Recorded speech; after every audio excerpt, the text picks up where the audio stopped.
What's up, ladies and gentlemen, boys and girls? So Grateful Joe once again for another video, and today we're going to talk about diversifying happiness.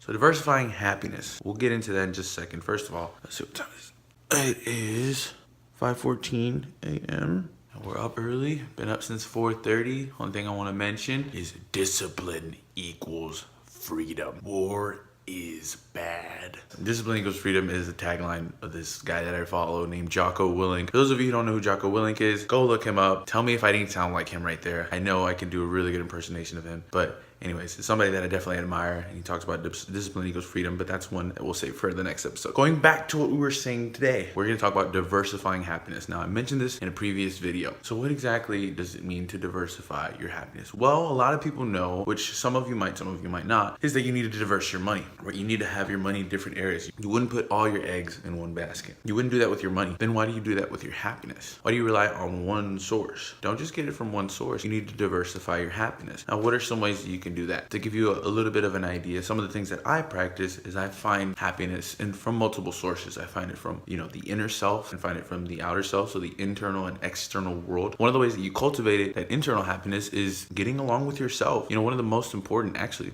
if not the most important conversation you will ever have is with yourself. Have you ever heard that we are our own worst enemy? Now, this is very true, because we talk ourselves down, talk ourselves out of things, make ourselves feel less confident, make ourselves like we don't have enough of that from the outside world. You don't have enough people telling you can't do this, you can't do that, things are bad, you're not good at this, you're not good at that. You get enough of that from the external world. Don't bring in more of that from the internal world and from the conversations that you have with yourself. Now, I'm not talking, you guys are probably gonna be like, oh, it's crazy, he talks to himself.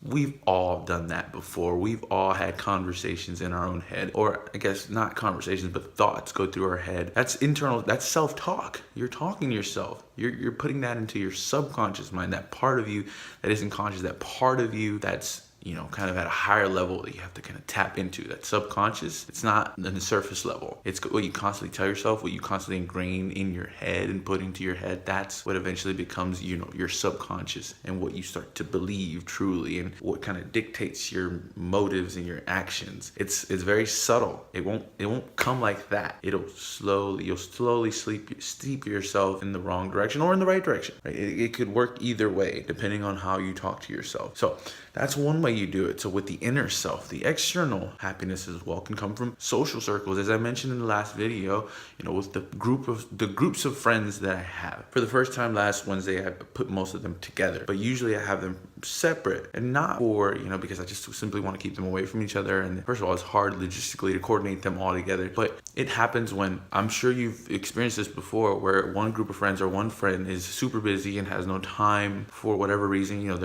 They're busy doing their own work or whatever it may be. They won't be able to spend time with, and you want to spend time with somebody, because if you're by yourself all the time, it can definitely get lonely as well. You want to have those social circles. You would go to a different group or to a different friend, because you're not just relying on a single source. And now this can get tricky when it comes to relationships. Now, I'm not going to tell you to go take up polygamy and start, having multiple wives. Monogamy is I think it's somewhat important. I mean, anybody can make that debate. That's probably a topic for another video as well. But so with relationships, I would say stick to one. Friends, have multiple groups. For me, it's like my friends from college, and then I have my friends from high school, and then I have like my work friends, and then I have some of the one-offs that I met, but that are kind of the different ones, some of the entrepreneurial dreamer ones that come together as well. And then I just have some old friends from, since I was a kid. You want to have those from way back then as well, because then, as I mentioned in the last video, you get those memories, reminisce on great times, and that will bring you another source of happiness as well. So those are two, the inner, the outer. You can dictate a lot of that by the things that you do as well. A lot of happiness will come from personal achievement, personal fulfillment as well, making sure that you're doing things that make you happy. If whatever you're doing doesn't bring you some type of energy, like, to be honest, making these videos for you all gives me a lot of energy. I mean, like, I've been up since 4:30, and as soon as I'm done with this video, I'm gonna start to work on editing it, but I'm gonna be fully awake. And when I make these at night too, I'm fully awake by the end of it. Even if I've had a 12-hour day, I'm fully awake because they bring me energy and they bring me a lot of joy and fulfillment to bring this positive energy to you guys that I have, that it would do me good, but it would do a lot more for me by sharing it. You want to make yourself feel better as well, help others. It's an easy way to make yourself feel better and make yourself happier and more content. So today we talked about diversifying happiness, and just to wrap it all up, have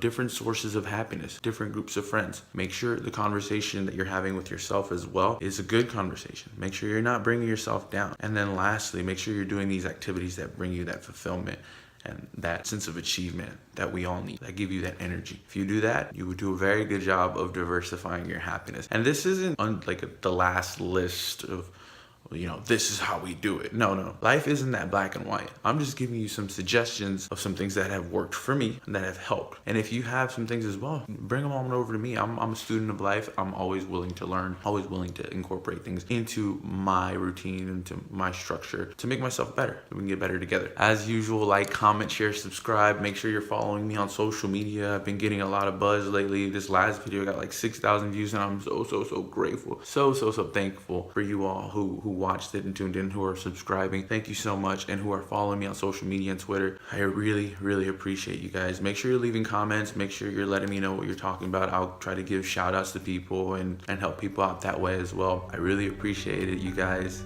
And as usual, peace. Okay, no, that's fine. I'm living. I got you. You're living. Are you grateful for